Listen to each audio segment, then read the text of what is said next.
Anyone who opts for organic food wants to lead a healthier life. But can bio be better with conventional farming taking place all around it? It's a bit like with a smoker and a non-smoker. One person lights up while someone else is still eating, and they suffer. The organic foods business is lucrative, and fraudulent labeling is not uncommon. There's a lot of sense in having a test procedure to show that an egg really is a bio-product. So wouldn't it be better to have only bio produce? Pollutant-free food doesn't exist. It's merely a question of the dosage. But the situation has to change. We have to act before we have a disaster.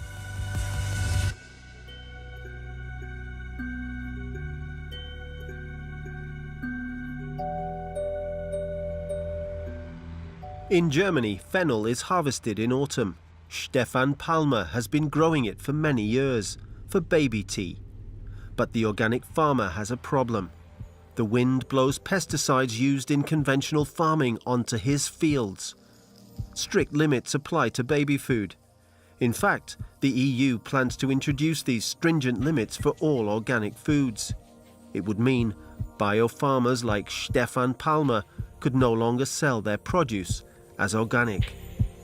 Where the use of environmental toxins and pesticides is concerned, we totally approve of being told by Brussels, for instance, that we need to meet lower limits. We would like to do that, but it's not our fault if our land is contaminated by all these chemicals. With such limits in place, we would be held responsible. That really could put an end to eco-farming. A baby food manufacturer found residues of a certain pesticide in fennel from Stefan Palmer. Conventional farmers spray it in autumn, as soon as they have sown their winter seed. In doing so, they contaminate fields a long distance away. The active agent, it seems, can be carried by the wind for weeks. Now, Stefan Palmer harvests his fennel earlier than he used to. For a year now, we've gone to the trouble of threshing our fennel before it has reached maturity. That's why we have to spread it quickly and dry it in this moist state as fast as we can. The fennel gets warm within 2 hours. In the past, we used to let it dry normally, like grain, and tip it into our normal drying plant. The disadvantage of that process, however, is that it would take another 3 or 4 weeks, and in that time the herbicide in the air would accumulate more and more in the fennel and make it unmarketable.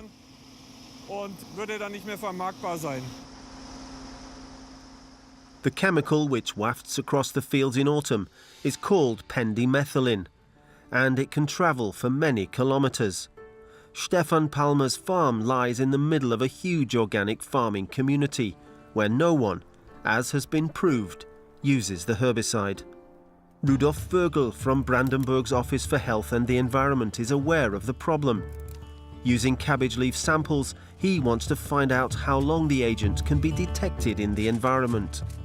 It's a phenomenon that didn't really attract too much attention in the past.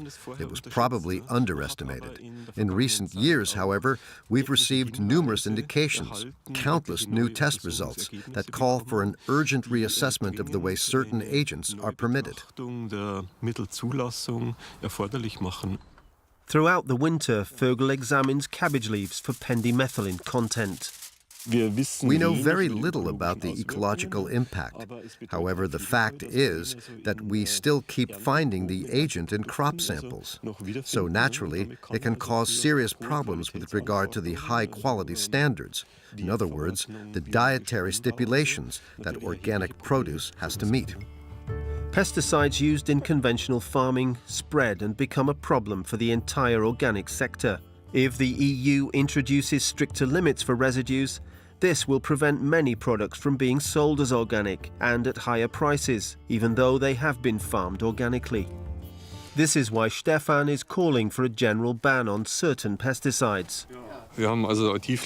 4 weeks ago, we harvested part of our crop prematurely. The rest has been left standing, so we'll have to see what the pesticide values look like.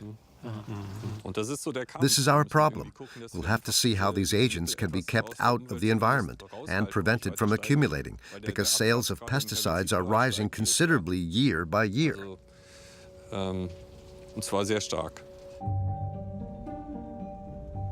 Environmental engineer Frieda Hofmann is a specialist in air analysis. By examining residues in the bark of trees, he can reconstruct the path taken by herbicides. He has been commissioned by the state of Brandenburg to carry out a study. For cost reasons, the German government stopped the nationwide monitoring of volatilized pesticides back in 2003.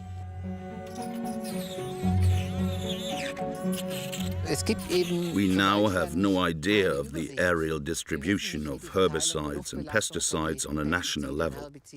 We have, however, provided fairly clear answers on a regional basis.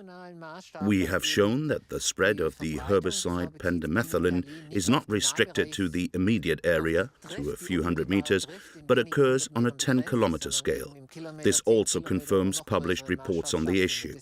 The question is, can organic food still be produced anywhere in Germany? Hofmann has found 11 pesticides in the bark, 2 of them in alarming concentrations. Not only pendimethalin as expected, but also a weed killer called prosulfcarb. Conventional pesticides pose a real problem for bio-farmers. Some rethinking has to be done, even if it means some people suffering a bit financially. But somehow, we just have to face reality. Each year, conventional farmers spread around 9 kilograms of pesticides per hectare. These weed and fungus killers make life easier for them. Without these chemical agents, the argument goes, the world's population could not be fed.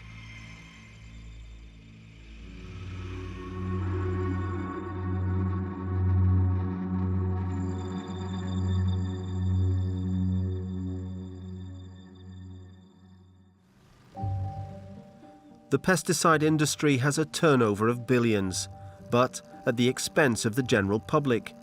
The chemicals are not only found in food.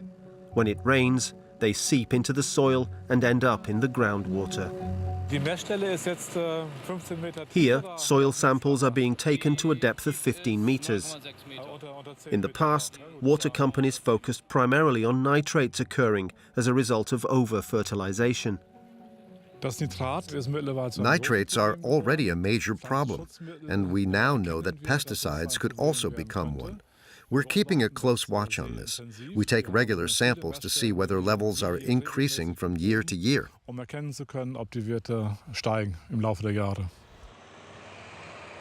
The main problem is that many pesticides do not decompose. Once sprayed, they remain in the environment for years. This is legalized environmental pollution on a grand scale, and it also threatens our drinking water. Filtering out pesticides is extremely time-consuming and costly, and this purification is paid for by everyone who uses water. We do not assume that farmers are at fault when these agents appear in the groundwater. Farmers must be able to have confidence that highly effective active agents purchased at considerable expense will have the required protecting effect in the topsoil, but then break down and no longer appear in the groundwater. As water suppliers, we expect the chemical industry of the 21st century to manufacture active agents that have an excellent effect and are affordable, but no longer appear in groundwater because they've already decomposed. Like everywhere else in Germany, here at the weekly market in Münster, organic produce is in the minority. Only 9% of Germany's farmers grow bio-produce. Their produce costs up to 30% more than the produce from conventional competitors. The price difference can be a temptation to engage in fraudulent labeling. We have already heard of conventional farmers selling their eggs as organic produce. Customers have come to us and complained that the eggs lack the appropriate stamp. So go back and exchange them, we say. We reported that incident and it caused a real stir. Cases like that make me really angry because I always think that at some point people might stop. believing us. In 2015, the sales of organic foods in Germany rose by 11%, by 1.3% in Austria, and by 5.2% in Switzerland. Is organic healthier? I think it is, but I don't know. In my experience, it is. I've been buying bio for over 20 years, so I believe in it. Sometimes I also buy conventional products because you can't always get hold of bio produce, but I noticed the difference at once. It's not for me. Costs more and in the end is no different. Conventional farmers like the Holkenbrinks from the Munster region doubt whether organic is always better. I too would be delighted to know that one sort was particularly good and would enable me to lead a healthy life and live to a ripe old age. My 25 years of professional experience tells me that both are good.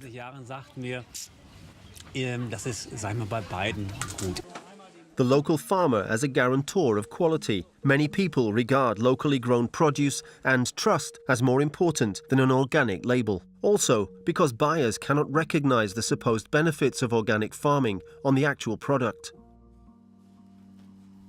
Frick, Switzerland. For more than 40 years now, scientists here at the Research Institute for Organic Farming have been analyzing the differences between ecological and conventional farming. Today they advise the European Union. They also make recommendations regarding optimum organic farming. They were the first to prove that organically grown apples contain more antioxidants than conventional apples. Antioxidants boost our immune system. But the Institute's director, Urs Nigli, warns against equating organic produce with a healthy diet. From a scientific point of view, our diet is extremely important. A healthy diet contains a high proportion of fruits and vegetables, a smaller proportion of meat, and few fat and products that are rich in sugar.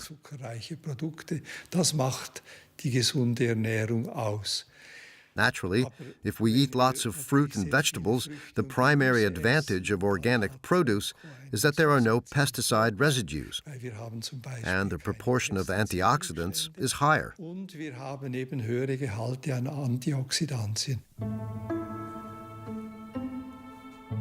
Urs Nigli is not only interested in possible differences between individual products. He sees the big advantage of the overall concept behind organic farming to be sustainability. Organic farming is the type of agriculture we will have in 100 years' time. Organic farming has made tremendous progress. Nature is a cornucopia of possible solutions we can also apply in agro-ecosystems. In research, we also experiment with this cornucopia with which nature tackles problems. We try to develop solutions in such a way that farmers can use them.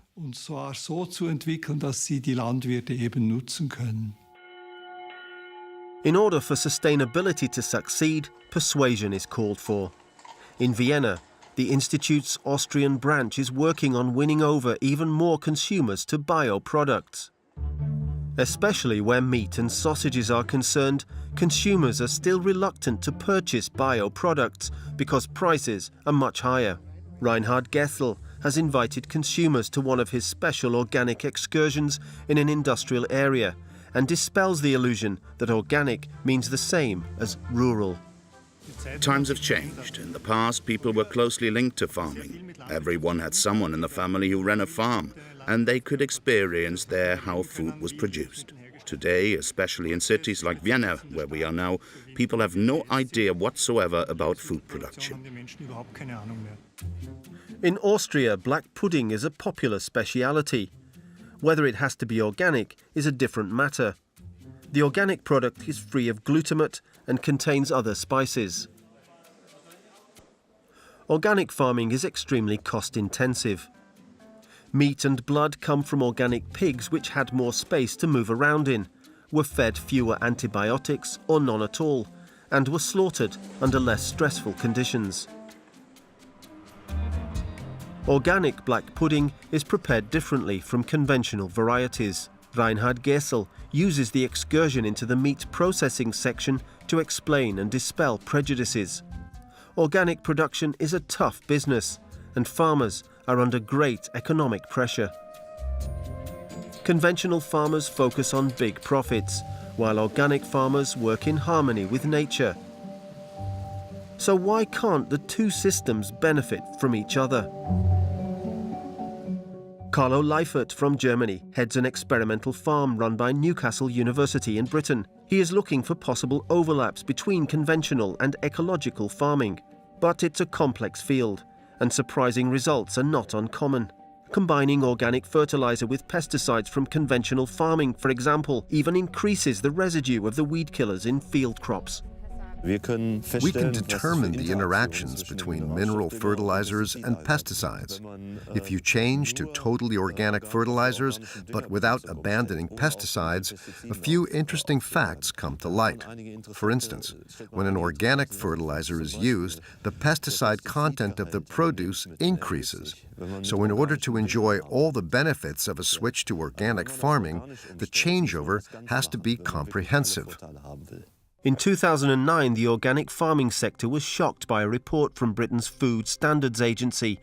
It found no relevant difference between organic and conventional products. Leifert doubted this and reacted with a counter-study. What my studies revealed has to be proven to others, so the entire meta-analysis had to be done all over again. It took some of my colleagues, not me personally, 2 years, and they worked continuously on it for more than 8 hours a day.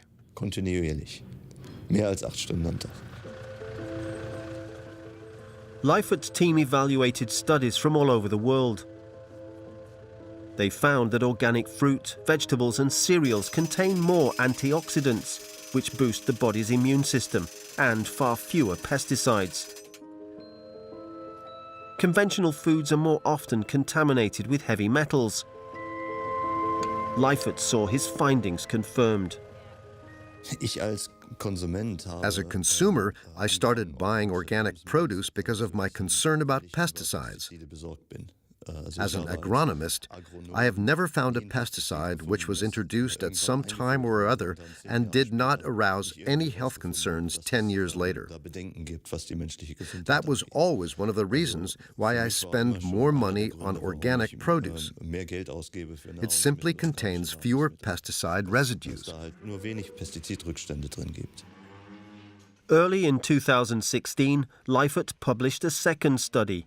It confirms the differences in quality between conventional and organic meat and dairy produce. The eco-products contain around 50% more omega-3 fatty acids. It depends mainly on what animals are fed. Organic standards stipulate that cattle, pigs, and so on must have a certain quantity of raw fodder in their diet. And for ruminants, that is very high. To put it simply, we know that a cow produces better milk when it is fed grass than when it is fed grain. This has been apparent for a long time. The Swiss will tell you that if dairy cattle are not allowed to graze, but instead are given concentrated feed, their milk cannot be used for a hard cheese like typical Emmental. And the same thing holds true for omega-3 fatty acids. Omega-3 fatty acids are said to provide a protection against arteriosclerosis. So, organic meat is healthier than meat which is produced conventionally. It is all the more important, therefore, for consumers to be certain that a product labelled organic actually is organic, especially where meat products are concerned. The well-being of the animals is an important reason for consumers to buy organic produce. But you can't tell just by looking at an egg whether or not the hen that laid it was happy. Checks carried out by Jochen Neuendorf and Volker Elsenhans are geared to ensuring that organic farmers adhere to bio guidelines. We do an audit and check out all the documentation. Such controls will be needed long after I've retired, simply because it's not only about the end product. We monitor the entire process to make sure that everything takes place as stipulated in the regulations. The Frankenhausen facility near Kassel is run according to organic guidelines. Volker Elsenhans begins his inspection in the open-air enclosure for 700 laying hens. It's nice to see all the hens looking sprightly. That's one reason why eco-inspections are fun. He's satisfied with the amount of space and the vegetation in the outside enclosure.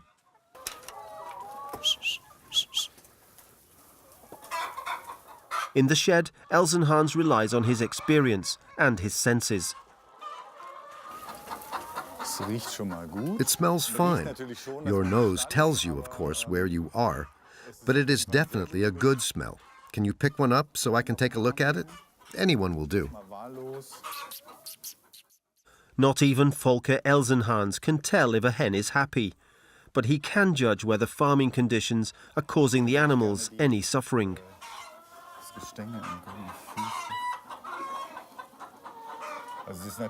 It's a bit dirty, of course, but I notice that when I press here, the hen doesn't flinch. If it hurt, she'd be really annoyed. That's always a sign that the litter is loose, and not just today. So the hens aren't walking in mush, and that's important. Every organic farm has to be checked out at least once a year by an eco-monitoring centre. The inspectors often turn up unannounced. Is the amount of fodder adequate for the number of hens? Did any diseases occur? If so, were antibiotics dispensed? Jochen Neuendorf compares receipts, documentation and guidelines. If everything tallies, he's happy. If people only focus on the end product without realizing the social benefits of organic farming, climate protection, groundwater protection, nature protection and animal welfare, there will of course be a problem.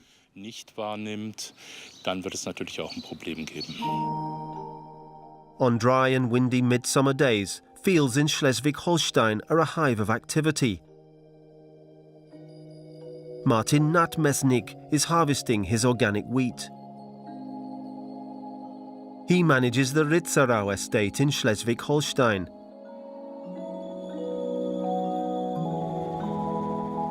It was purchased 17 years ago by entrepreneur Gunther Fielmann and converted to biodynamic agriculture. Driving over the field and knowing that something healthy is growing in it becomes more and more of a joy. Far better than holding a spray gun full of fungicide or pesticide and knowing that you're breathing in air that is unhealthy. Yields on organic fields are around 20% less than in conventional farming. But can this difference be offset in other ways? For his doctoral thesis, Lars Biernat is comparing the greenhouse gases from organic and conventional farming. The conventional farmer introduces nitrogen into the system in the form of mineral fertilizers. Especially after such fertilizing, high emissions of nitrous oxide can be recorded. In organic farming, where mineral fertilizers are banned, things are slightly different. There, peaks are not so pronounced or are totally absent. A benefit of organic farming, nitrous oxide, is a greenhouse gas and about 300 times more harmful to the climate than carbon dioxide. It is also because of such aspects that the sector would one day like to have a system which would provide absolute proof that a foodstuff really is organic or not. It would be great to have such a method because customers in our farm store do ask questions. They would love to have proof that our produce is bio. A test which would prove that bread was baked with organic wheat? A possibility or just an illusion? Not for a laboratory in Jülich. Marcus Bohner searches for traces which the two types of farming leave in animal fodder, vegetables and grain. One crucial difference is the use of fertilizer. Organic farming opts for organic plant remains and manure, conventional farming for mineral fertilizer. Mineral fertilizer consists of nitrogen, which plants need. But mineral fertilizer has a totally different isotope signature from biofertilizer, for instance. We can determine this with our measuring techniques and thus ascertain the origin, organic or conventional farming. Ultimately, this bioproduct also goes into fodder. So an egg from a hen that has been eco-reared and given biofodder must also reveal this nitrogen isotope. As long as the nitrogen isotopes have not been broken down, Marcus Bohner is able to determine their origin. Some products, like milk, pose a problem. A cow is nothing other than a large bioreactor. In other words, we can no longer detect mineral fertilizer because the animal repeatedly changes these isotopes.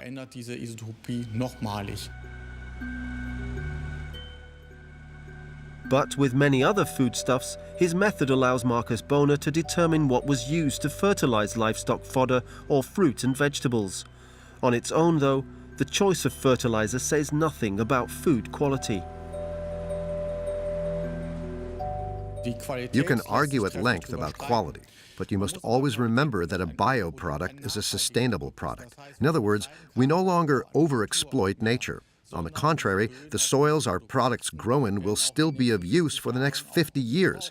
Seen in this light, a bioproduct is most certainly a better product. The bio-experimental farm belonging to Kiel University is on the Baltic near Eckerförde. The Lindhof is run like any ordinary farm. It has to cover all its costs through the sale of its produce. Sabine Muse is the farm's manager. Along with 80 dairy cattle and 7 sows, she also keeps 100 hens in free-range husbandry. Animals kept ecologically can only be fed biofodder comprised entirely of bioconstituents. Furthermore, they must always have outdoor access. The lighting programs used in some conventional laying systems are inadmissible. They are designed to enhance performance and give the birds the impression that it is summer all the time, and that it never gets dark. Each hen must have an outdoor area of 4 square meters and 18 centimeters of perch space at its disposal. Sabine Moos sells her eggs for 40 cents each. Eggs from conventional production cost only half as much. Our hens lay less, not a lot less, but that's fine because the price per egg is a lot higher. And it is certainly acceptable when you can market directly and keep all the profit. Moreover, if you optimize your operations so that you don't work so much, as in conventional farming too, it is most definitely a worthwhile business. But the good price for bio-eggs is also an inducement to cheat. I think it would be sensible to have a testing procedure for eggs, something to prove that an egg has been produced ecologically. Consumers in retail outlets could then be given verification and know why they are paying more. But could appropriate farming methods and fodder really be proved? Wageningen in the Netherlands is home to one of Europe's leading research facilities for food safety. In the laboratories of the Rickelt Institute, food chemist Saskia van Root is working on methods of distinguishing organic foods from those produced conventionally.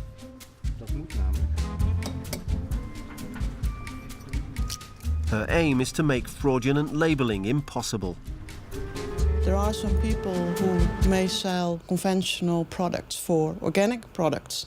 And to protect the farmers, those that are involved in this organic business, we have to make sure that there are fair practices and consumers are getting what they're paying for. So that's why we need methods that can authenticate whether a product is organic or not. Saskia van Root places her faith in statistics. She has analysed the average composition of the yolk of an organic egg and amassed a vast amount of data.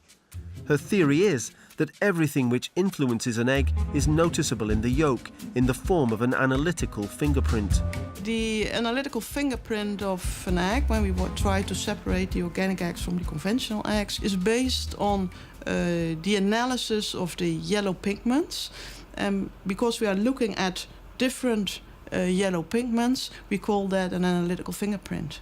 And together with statistics, with calculation methods, we try to discriminate between the group of the organic eggs and the conventional eggs, because this pattern, this fingerprint, differs. But for other products, that may be other characteristics. Van Root's team collect data to determine a product's fingerprint. When chocolate melts in our mouth, additives are released which give an initial indication of whether it contains conventional or organic cocoa. Outside the EU, the definition of organic may be different, so also how an organic product looks like. There's a lot of similarity. It's also difficult to find, for instance, one mark or one compound or one aspect in which they differ. So often you need multiple markers, and if you compare those simultaneously, you also need statistics. So that makes it fairly complex. No matter how great the differences between bio and conventional farming methods might be, in the produce itself they are very small and not always to the advantage of the consumer. The obligation to give laying hens nothing but organic fodder means that many bio egg producers have to buy in fodder. Yet only when food controls are carried out does it become apparent that a supplier has cheated. Freek Veldhuizen heads the State Office for Food Safety in Mecklenburg-Vorpommern. Even if there has been no fodder scandal, his inspectors nearly always find eggs containing substances which should not enter our diet.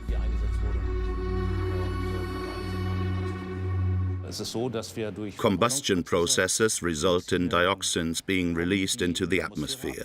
When it rains, these airborne chemicals are deposited on the Earth's surface. Depending on the location, dioxins can occur in certain quantities and be consumed, for instance, by hens and thus passed on to their eggs. Dioxins are soluble in fat, so primarily they are present in the fatty components, mainly in the yolk.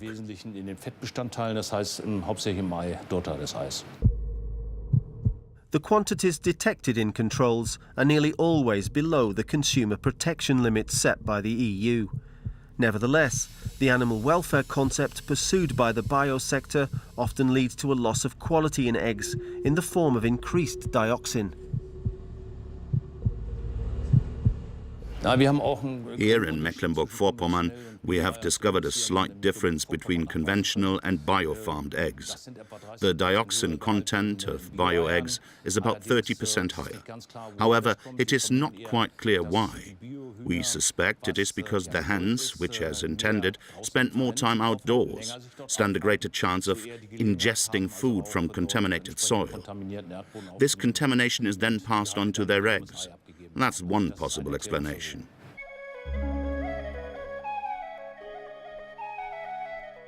Happy cattle on lush meadows.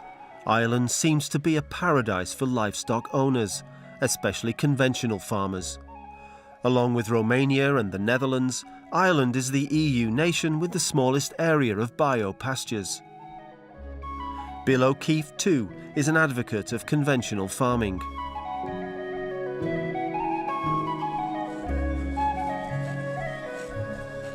People are very worried about and want to have the best quality food going into that. So we think we can create a bit of a niche here in Ireland, our clean green image and the clean green reality, really. You know, it's not just an image, it is reality. We're out here in March, we're grazing grass, we're producing high quality milk, and we think there's a huge benefit to people if they consume those products, and hopefully we can capitalise on that here in Ireland, you know.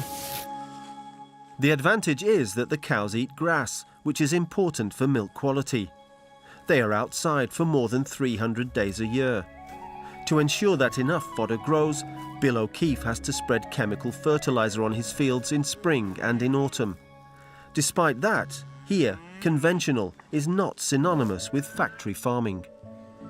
On average, conventional Irish milk contains more omega-3 fatty acids and antioxidants than organic milk in Germany.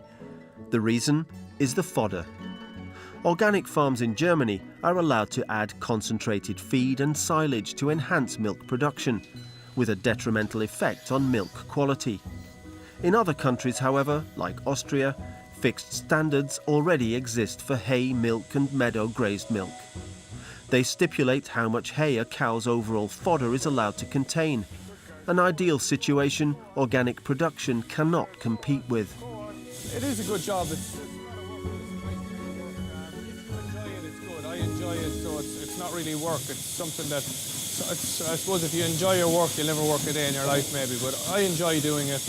We do have to put in long hours at times. It is manual work, but it is enjoyable work, and when everything is going well and the weather is good, it's a very good job, yeah. The calving season on Bill O'Keefe's farm is from mid-January to late February. 240 cows calve at the same time. They then return to the field and milk production. If his vet advises it, just like his father before him, O'Keefe gives all his calves antibiotics. We're happy with our system of farming. It really stacks up from the business point of view to organics. We might. It doesn't stack up for this farm at the moment, so we have no reason to go. We don't feel obliged to farm any differently, and we feel our system of farming is good enough for the environment as it is. Bill O'Keefe plans to increase the size of his herd. His milk is in demand and the quality is good, without an organic seal. Apples are usually grown as monocultures. Fungi and insects are a real problem for fruit farmers. Where pesticide contamination is concerned, the apple scores badly. Copper, a toxic heavy metal which stays in the soil forever, is the controversial remedy of the organic sector. Conventional farmers also use it. In addition, they turn to various other pesticides. In line with the motto, the more the better. In tandem with 11 Swedish universities, the Svetox Institute near Stockholm is researching the risks from pesticides and other chemical compounds. The findings are alarming. More and more substances are being identified as affecting our hormone system. Many of these endocrine disruptors, as they are known, come from agriculture. Institute Director Åke Bergman has been warning of these substances ever since 2012. EU has delayed the decisions very, very much, and we are in great need of having a number of chemicals regulated in relation to endocrine disrupting properties. And of course we need to look into those many. I just mentioned 1,038 chemicals that are potentially EDCs and take decisions on this. So it's really important that this gets in place, and policymakers have a very important job to do. Initially, Åke Bergman's research team focused on plastic bottles, foodstuffs and textile dyes. But today they know that chemical active agents which affect our hormone system are found not only in products, but also in the air we breathe. And controlling them is a problem. Only in dust we have measured around 500 different chemicals. And of course there is a possibility that some of these fits into a receptor or interacting in the hormone in some way. And this is where we see an avalanche, I would say, of data on other chemicals and on other endpoints. Endocrine disruptors are suspected of being responsible for a whole range of disorders, including obesity, infertility, and even cancer and Parkinson's disease. The circulatory system transports them to every organ in the body. The pituitary gland produces hormones for metabolism, growth, and the formation of semen or egg cells. Endocrine disruptors affect not only the gland, but also the hormones themselves. Researchers believe that the chemical substances inhibit the flow of information in the brain, that they block the synapses and also kill individual information receivers in the nerve cells. Both disorders are symptoms of Alzheimer's disease.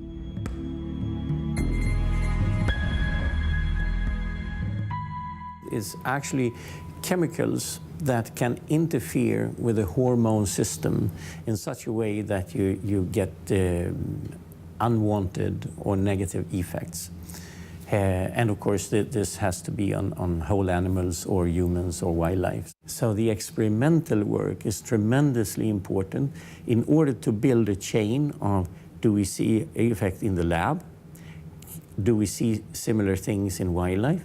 And can we see associations in humans between a disease and the exposure? Scientists are called upon to act. Professor Hartmut Tauber from the Institute of Organic Farming in Kiel is looking for ways to bring organic and conventional farming closer together. His studies have found approval throughout Europe. In his view, the inconsiderate use of pesticides is out of kilter with the times. We're talking about relics of the past.